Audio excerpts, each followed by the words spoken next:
Welcome to the deep dive. Today, we're really digging into something quite personal. It's about those things, those core parts of yourself that you should just never, ever have to apologize for. Absolutely.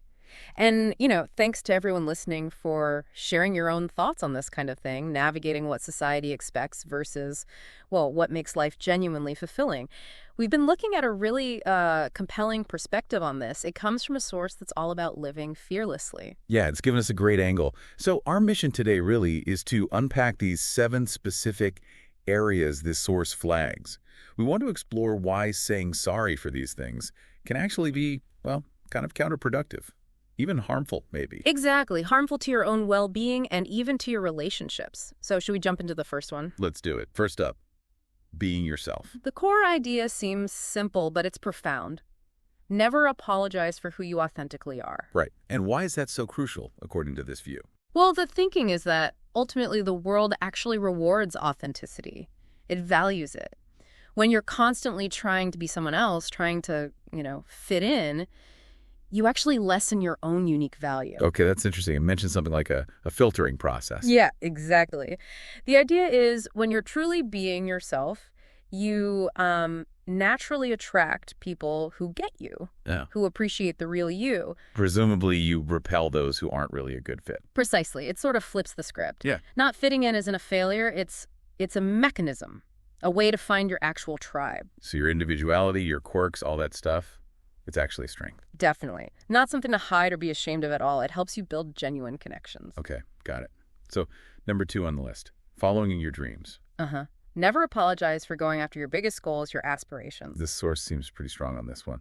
It talks about negativity being like a virus. Yeah, a virus that can literally kill dreams. It really highlights how important it is to shield your ambitions from doubters, from people projecting their own fears. Yeah. And it has this interesting take on selfishness. Right. It argues that not pursuing your dreams, just settling for a life that doesn't light you up, that's actually the more selfish act. How so? Because living an unfulfilled life can kind of rub off on people. It sets an example that settling is just what you do. I hadn't thought of it that way. But it also mentions an inspirational side. Absolutely. Chasing your dreams, even if you stumble, it sets a powerful example. It shows others what might be possible for them. Like giving permission, almost. Exactly. Your pursuit can be incredibly motivating for the people around you. Okay, that resonates. Yeah. Number 3 then, taking time for yourself. Self-care. Yes. And never apologizing for it. This is a tough one for a lot of people, I think. We feel guilty. Totally. But the source uses that classic analogy, the empty cup. Right. You can't pour from an empty cup. Exactly. You can't really support others effectively if you're running on empty yourself. So prioritizing your own well-being isn't indulgent. It's necessary. It's essential. It's the foundation for actually being able to give to others in a meaningful way. And it actually benefits them in the long run. For sure. Taking that time allows you to show up better for everyone else. The source even gives practical examples like just building in mindful moments. But meditation or just quiet time in the morning. Yeah, even just a few minutes to clear your head. It's about recharging so you can engage more fully with more energy and empathy. Makes sense. Okay, number 4 is quite direct. Ending toxic relationships. And again, the message is never apologize for it. This is toxic, right? Oh, No matter yeah. who it is. That's the line, yeah. Family, friends, spouse. If the relationship consistently drains you, erodes your positive energy, Then it's okay to step away. it's more than okay. This view suggests it's often necessary.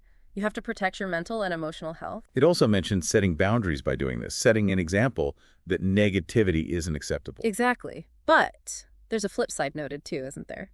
About self-reflection. Yes. Good point. Looking at whether we might be contributing negativity. Right. It's not just about pointing fingers outward. We also need to honestly look at our own behavior in relationships. Are we part of the problem sometimes? That's a crucial layer.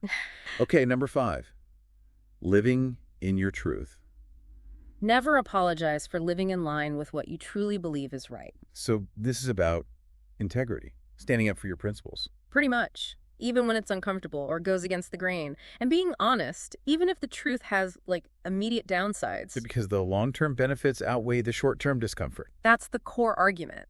Yeah. Living in truth, being authentic to your values, It ultimately leads to better outcomes. Compromising constantly just leads to inner conflict. Right. It builds self-respect and probably attracts people who value that same honesty. Exactly. It's about letting your inner moral compass guide you, not just external pressures. Okay.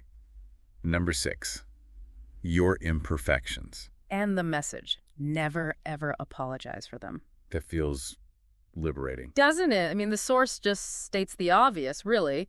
Nobody's perfect. We all have flaws. That's just human. So no need to feel ashamed or hide them? Not at all, but it does make a distinction about self-improvement, right? Yes. It says growth should come from your desire, not because someone else thinks you should change. Right. It's internally driven, not about meeting some external standard of perfection. And it also talks about the role of good relationships here. That people who genuinely care will accept you, flaws and all.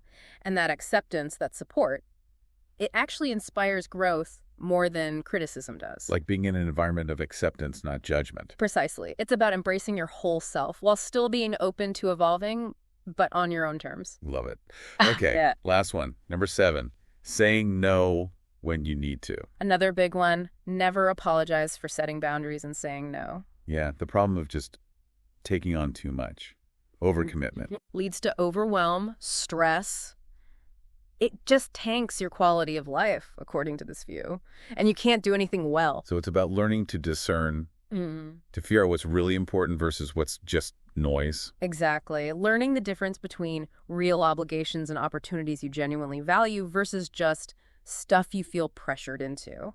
And being okay with a firm but polite no. Yes. Seeing it not as rejection, but as self-protection. Protecting your time, your energy. So you can say yes intentionally. That's the goal. Reserve your yes for things you're actually enthusiastic about, things that align with your priorities, not spreading yourself thin. Saying no without guilt, that's a skill. A crucial one, it argues. An act of self-respect leading to a more balanced, happier life. Wow. Okay, so let's just quickly run through those again. 7 things to stop apologizing for. Being yourself authentically. Following your dreams fearlessly. Taking time for yourself guilt-free. Ending toxic relationships courageously. Living in your truth with integrity. Accepting your imperfections humanly. And saying no when needed assertively. That's quite a powerful list. It really is. And we hope, for you listening, that diving into this perspective has maybe sparked some thoughts, offered some clarity, perhaps. Yeah, maybe a fresh way to look at some of these pressures we all feel. Definitely food for thought. Absolutely. And it does make you wonder, which of these 7 really hits home for you right now? A good question to sit with. Yeah, like what's one small thing you could do this week maybe?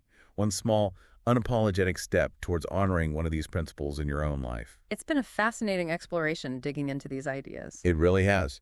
And of course, we've just scratched the surface. We definitely encourage you to keep reflecting on this, see how it lands for you on your own journey. There's always more to uncover.